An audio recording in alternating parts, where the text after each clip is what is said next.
Tervetuloa kanavalle. Tänään sukellamme syvälle yhteen historian nerokkaimmista ja hämmästyttävimmistä kasinopetoksista, Crown Casinon ryöstöön.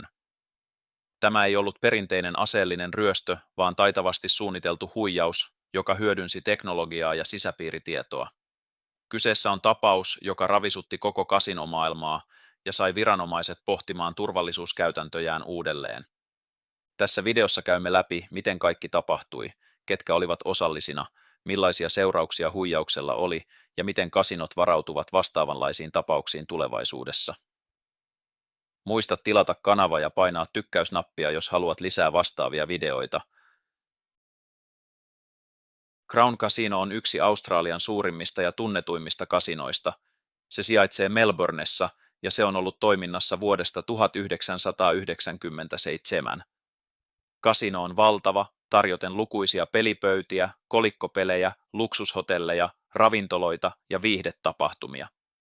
Koska kasino käsittelee päivittäin miljoonia dollareita, se on myös houkutteleva kohde huijareille ja rikollisille. Kasinon turvallisuusjärjestelmät ovat tunnetusti erittäin tiukat. Valvontakameroita on satoja ja kaikki liikenne pelialueilla tallennetaan. Lisäksi kasinolla työskentelee koulutettuja turvahenkilöitä ja analyytikkoja, jotka tarkkailevat epäilyttävää toimintaa. Silti, kaikesta tästä huolimatta, vuonna 2013 tapahtui yksi kasinomaailman suurimmista huijauksista. Tämä ei ollut tavanomainen kasinoryöstö, jossa käytettäisiin aseita tai uhkailua.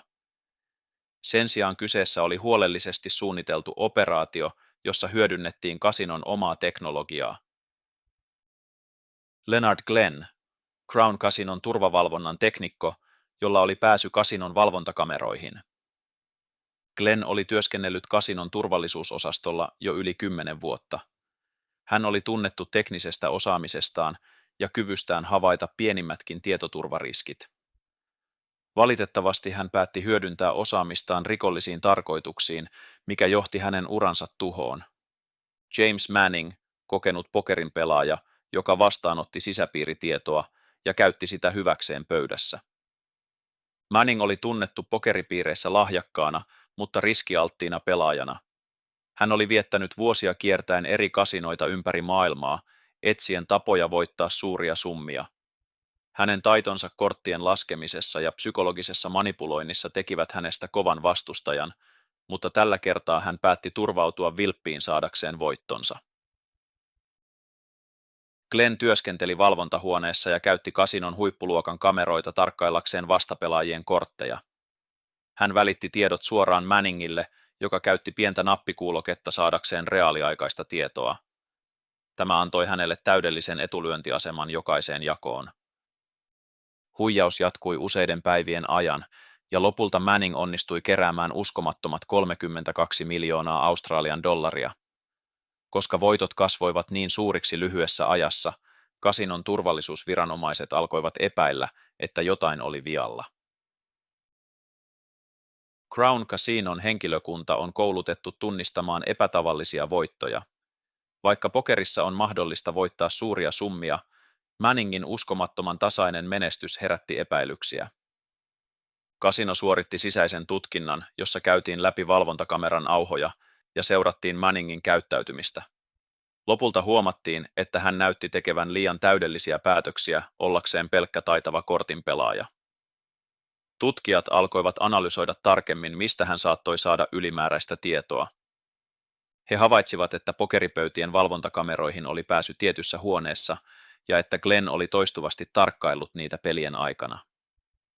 Tämä johti nopeasti hänen paljastumiseensa. Kun kasinon johto tajusi, mitä oli tapahtunut, se toimi nopeasti. James Manning poistettiin kasinolta ja Leonard Glenn asetettiin sisäiseen tutkintaan. Kasinon turvatiimi päätti olla nostamatta syytettä suoraan, koska heidän ensisijainen tavoitteensa oli saada rahat takaisin. Manningille annettiin 2 vaihtoehtoa, palauttaa voitot tai joutua vakaviin oikeudellisiin ongelmiin. Lopulta Manning suostui palauttamaan suurimman osan rahoista ja tapauksen annettiin olla. Leonard Glenn erotettiin työstään, mutta koska hän ei teknisesti varastanut rahaa vaan ainoastaan mahdollisti huijauksen, hän vältti vakavat rikossyytteet. Crown Casinon tapaus sai kasinoalan ammattilaiset miettimään uudelleen turvallisuusjärjestelmiään. Tässä muutama tärkeä opetus. Kasinot eivät ole immuuneja teknologisille huijauksille. Tämä tapaus osoitti, että vaikka fyysiset turvatoimet olisivat huippuluokkaa, sisäpiiritieto voi olla suurempi uhka. Tarkkailu ja analytiikka ovat välttämättömiä. Jos kasinolla ei olisi ollut hyvin koulutettuja analyytikkoja, tämä huijaus olisi voinut jatkua vielä pidempään. Teknologian kehitys tuo uusia riskejä. Kasinot ympäri maailmaa ovat sen jälkeen lisänneet valvontaansa ja tehneet muutoksia turvallisuusprotokolliinsa estääkseen vastaavat tapaukset. Tämä tapaus on yksi mielenkiintoisimmista ja opettavaisimmista kasinopetoksista historiassa. Se osoittaa, kuinka nerokkaasti rikolliset voivat hyödyntää teknologiaa ja sisäpiiritietoa, ja miten tärkeää on, että turvallisuusprotokollat kehittyvät jatkuvasti. Kiitos, että katsoit videon. Jos pidit tästä tarinasta, muista antaa peukku ylöspäin ja tilata kanava saadaksesi lisää vastaavia sisältöjä. Kommentoi alle, mitä mieltä olet tästä tapauksesta, tai jos sinulla on ehdotuksia tuleviin videoihin, nähdään seuraavassa videossa.